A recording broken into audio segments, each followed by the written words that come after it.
आर्हत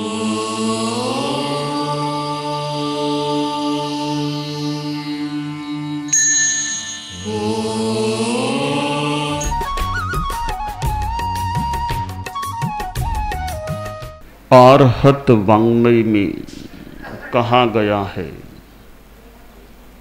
को होय माणोय अणिग्गहीया मायाय लोभोय पवड्ढमाना चत्तारि कशिणा कसाया सिंचन्ति मूला इम पुनर्भवस्य आश्रय। आत्मा का पुनर्जन्म होता है। एक प्राणी एक जीवन की समाप्ति के बाद जब तक मुक्ति नहीं मिल जाती है, दूसरा जीवन ग्रहण कर लेता है, फिर जन्म ले लेता है। पुनरपि जननम पुनरपि मरणं पुनरपि जननी जठरे शयनम, यह संसार। बार बार जन्म लेना और बार बार मृत्यु को प्राप्त हो जाना, बार बार मां के उदर में गर्भस्थ होना, यह क्रम संसार में चल सकता है, चलने वालों का चलता है। प्रश्न यह होता है या हो सकता है कि पुनर्जन्म क्यों होता है? कार्य के पीछे कारण भी होता है। पुनर्जन्म होना एक कार्य है, तो उसका कारण क्या है? कारण और कार्य का गहरा संबंध होता है। कारण को हम जनक मान सकते हैं, कार्य उसकी संतान है। कारण से कार्य होता है। यह मकान बना हुआ है, मकान एक कार्य है, उसका कारण क्या है? ये मिट्टी आदि पदार्थ हैं, वे उसका कारण है।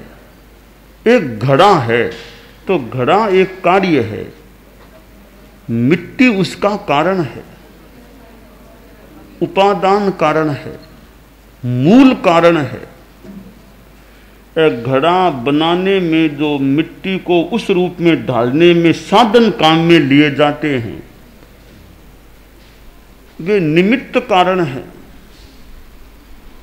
और जो घड़ा बनाने वाला कुंभकार है, वह निर्वर्तक निर्माता के रूप में कारण है।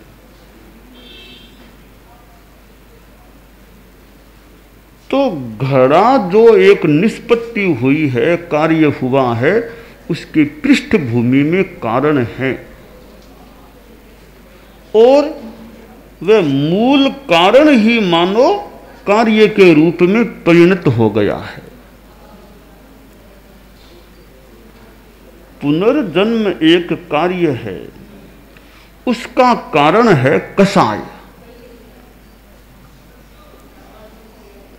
गुस्सा, मान, माया, लोभ, ये भीतर में अनिगृहीत प्रवर्धमान है, तो आत्मा नया जन्म लेती है।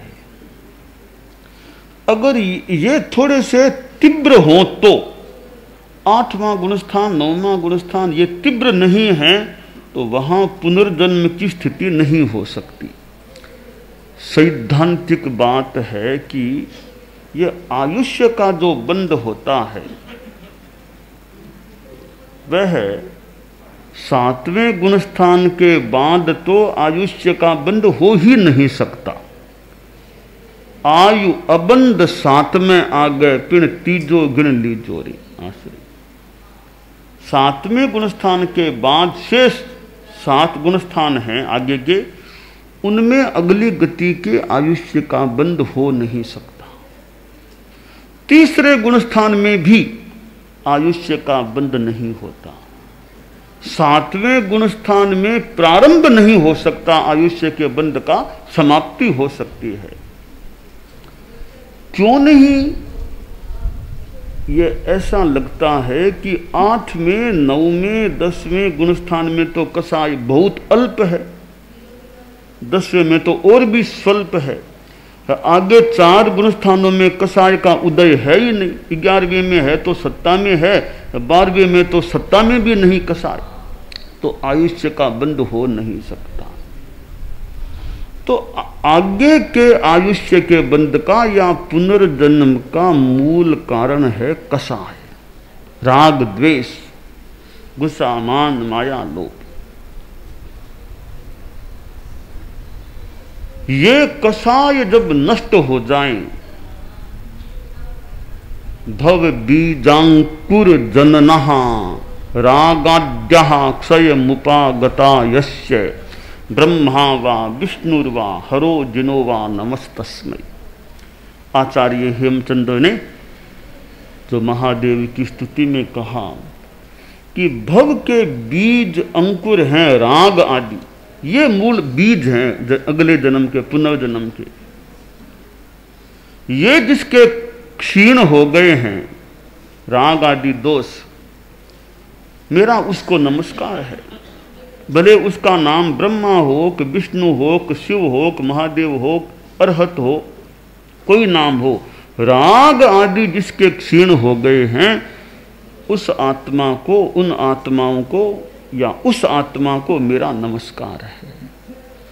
तो बीत राग हो गया है, 12वां गुणस्थान आ गया है, अब नया जन्म नहीं होगा। हमेशा के लिए जन्म होने की बात ही उसके लिए समाप्त हो जाती है। आज तक हमारी आत्मा ने अनंत अनंत जन्म ले लिए हैं, कोई आदि नहीं, अनादिकाल से आत्मा भ्रमण कर रही है। यह संसार सागर है, संसारे सायरे घोरे, घोर संसार सागर है। जन्म मरण, जन्म मरण, जन्म मरण। कभी आत्मा देव गति में चली जाती है, कभी मनुष्य गति में, कभी त्रियंच में, कभी नरक में। भगवान महावीर के पीछे के जो भव हैं, कुल मिलाकर वर्तमान को मिला दें तो जो 27 भव वर्णित किए जाते हैं, उन 27 भवों पर हम दृष्टिपात करें, चारों गतियों का स्पर्श किया गया है भगवान महावीर की आत्मा के द्वारा। और तो क्या, नरक गति में भी गए हैं, 2 बार नरक गति में। तो नरक भी छोटी छोटी नहीं, 7वीं नरक तक चले गए भगवान महावीर की आत्मा। देवगति में भी गए, बहुत बार देवगति में गए, मनुष्य अनेक अनेक बार बने हैं। और त्रियंच गति में भी गए हैं, शेर भी बने हैं।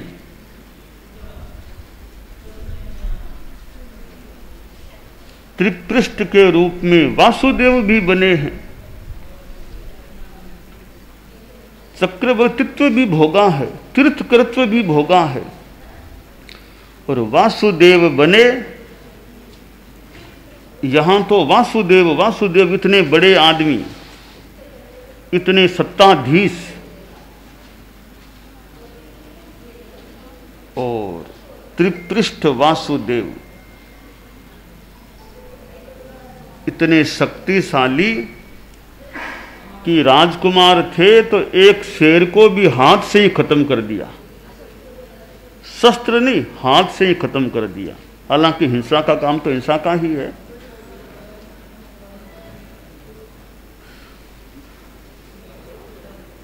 और कुछ अनुशासनहीनता लगी,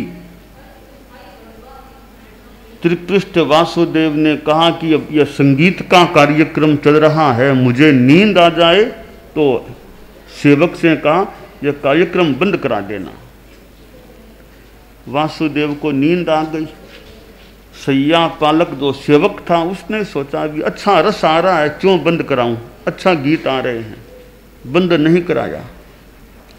बाद में वापस जब नींद टूटी वासुदेव की, अरे मुझे नींद आ गई थी ना, यह कार्यक्रम चालू कैसे रह गया?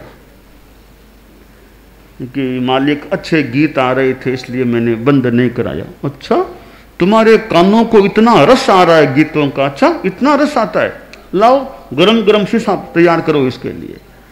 गरम शीशा तैयार करने का आदेश देगा, इसके कानों में डालो गरम शीशा, बहुत रस लेता है गानों में।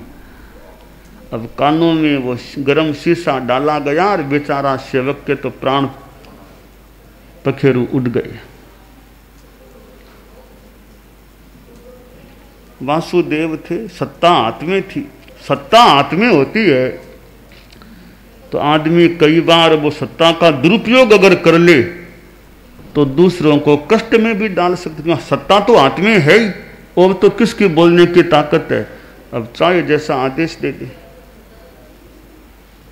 वर्तमान में लोकतांत्रिक प्रणाली चल रही है। शासन की प्रणाली की दृष्टि से ऐसा लगता है कि लोकतांत्रिक प्रणाली अच्छी है, यानी जनता के हाथ में शासन है, शासन जनता के हाथ में है। वरना एक तंत्र राजतंत्र में कोई शासक का मान लो जैसे इच्छा वैसा आदेश दे दिया, अब बोलने वाला कौन? कौन बोले, कैसे बोले, कितना बोले? लोकतंत्र में तो आदमी बोल ले कि ऐसा कैसे किया गया, कोर्ट में जाएंगे, शिकायत करेंगे, और मंत्री को भी कोर्ट में खड़ा होना पड़ सकता है। पर राजा के सामने तो पता नहीं क्या कैसे शिकायत और क्या हो। राष्ट्रपति भी हो, महाअभियोग लगा करके उसको भी कोई मान लो मौके पर हटा दिया जाए, ये जनता के पास ताकत है, राष्ट्रपति को भी हटाया जा सकता है। यानी मूलतः सत्ता जनता के हाथ में होती है। और फिर ये धर्म निरपेक्ष यानी सेक्युलर, जो ये पंथ निरपेक्ष राष्ट्र हो तो और ज्यादा बढ़िया।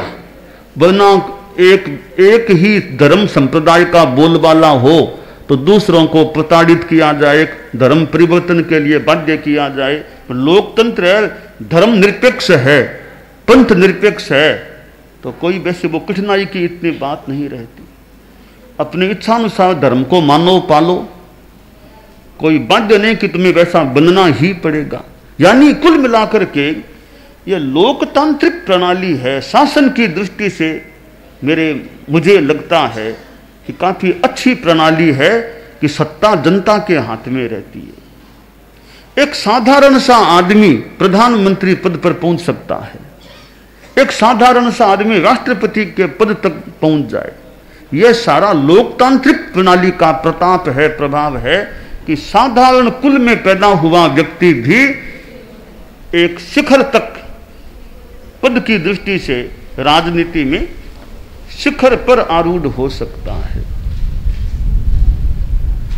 राजतंत्रीय प्रणाली में भी कभी कभी पीछे राजकुमार न हो और कोई हथिनी के द्वारा कराया जाए तो उसमें भी कोई भी आदमी पता नहीं बन जाए।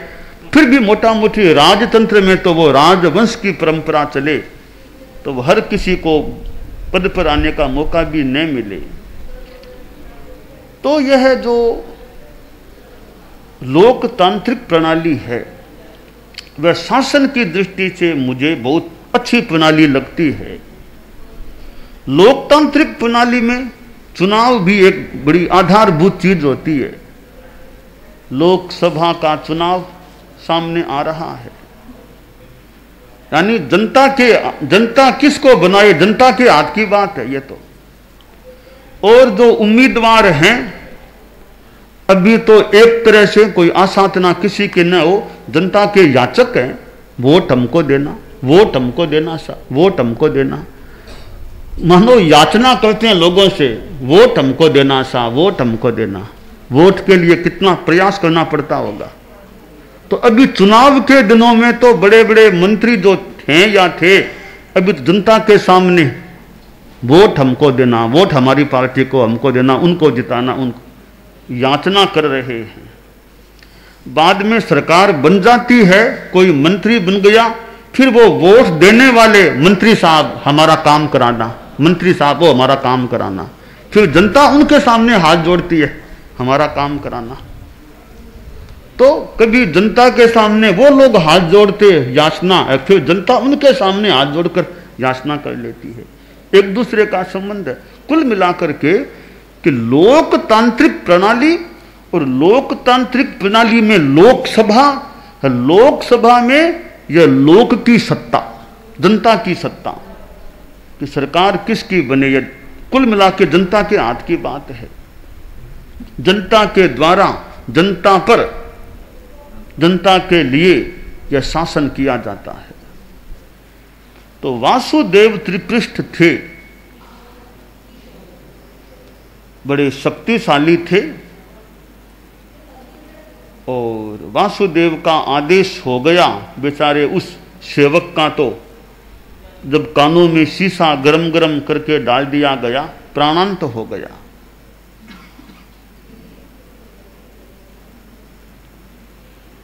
यो शासक थे, अब शासक को अपने ढंग से अनुशासन भी उनको करना पड़ा होगा, या थोड़ा कुछ ज्यादा ही कड़ा अनुशासन कर लिया होगा, पर आखिर परिणाम क्या आया। यहां तो वासुदेव थे, वहां तो नरक के देव क्या वो जो भी थे बन गए। सातवीं नरक के पहली, दूसरी, तीसरी, चौथी, पांचवीं, छठी, अंतिम नीचे से एकदम नीचे, एकदम नीचे, और जो सबसे अधम कह दे जो स्थान है नरक का, सातवीं नरक का, वहां जाकर के पैदा हुए। तो यहां तो वासुदेव के रूप में शासन किया, पर वहां किस पर शासन करें फिर सातवीं नरक में, तो उनको भी वहां जाना पड़ा। तो ऐसा क्यों होता है कि कसाय भीतर में था तब ऐसा हुआ, और फिर उनकी आत्मा ने ऊर्ध्वारोहण किया। नंदन राजा जो 25वां भव होता है, नंदन राजा बने, फिर साधु बन गए, और फिर साधना में ऐसे लगे कि मास खमन का तप। एक जीवन काल में, उस जीवन काल में 11 लाख से ज्यादा मास खमन कर लिए, इतनी तपस्या की। तीर्थंकर नाम कर्म प्रकृति का बंद कर लिया, फिर 10वें देवलोक में पैदा हुए, फिर वहां से च्युत होकर आगे वर्धमान बने, भगवान महावीर बन गए।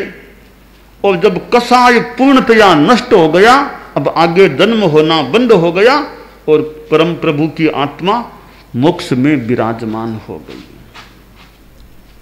तो जहां कसाय नहीं है, अकसायता हो गई है, फिर पुनर्जन्म नहीं हो सकता। या कसाय है प्रबल या कुछ तीव्र कसाय है, तो वो सिंचन होता रहता है मूलों का, आगे से आगे पुनर्जन्म के मूलों का, पुनर्भव के मूलों का सिंचन होता है। ये शाखा प्रशाखा आदि आदि आगे से आगे लगते रहते हैं, यानी आगे से आगे जन्म होते रहते हैं। यह जन्म मरण अपने आप में संसार है। इस संसार सागर से पार उतरना साधना का उद्देश्य होता है, लक्ष्य होता है। इस संसार को सागर भी कहा जाता है, इस संसार को अरण्य भी कहा जाता है। जंगल पड़ा है, अनंत जंगल, आगे से आगे भ्रमण होता रहता है। इस पुनर्जन्म की परंपरा को नष्ट करने के लिए हमें एकसाय की साधना करनी चाहिए। हमारे राग द्वेष अहंकार क्रोध मान ये सब माया लोभ, ये हमारे पतले पड़े कमजोर पड़े नष्ट हों, क्योंकि मूल तो कारण यही है ना। कारण को नष्ट कर देंगे फिर कार्य होगा ही नहीं। कारण नष्ट नहीं होगा तो आगे से आगे फिर कार्य पैदा हो सकेंगे।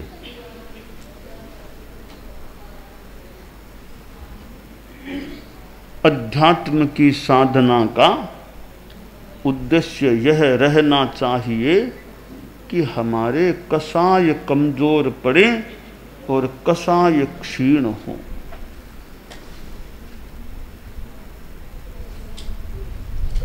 कसाय मंदता जीवन में आ गई, कसाय विजय हो गया। अब भले किसी भी देश का आदमी हो, किसी वेश में रहने वाला हो, कहीं रहने वाला हो, कहीं का हो, कसाय खत्म हो गया है तो उसको मुक्ति मिलनी ही मिलनी है। जैन साधु के वेश में भी मुक्ति मिल सकती है, अन्य साधुओं के वेश में भी मुक्ति मिल सकती है।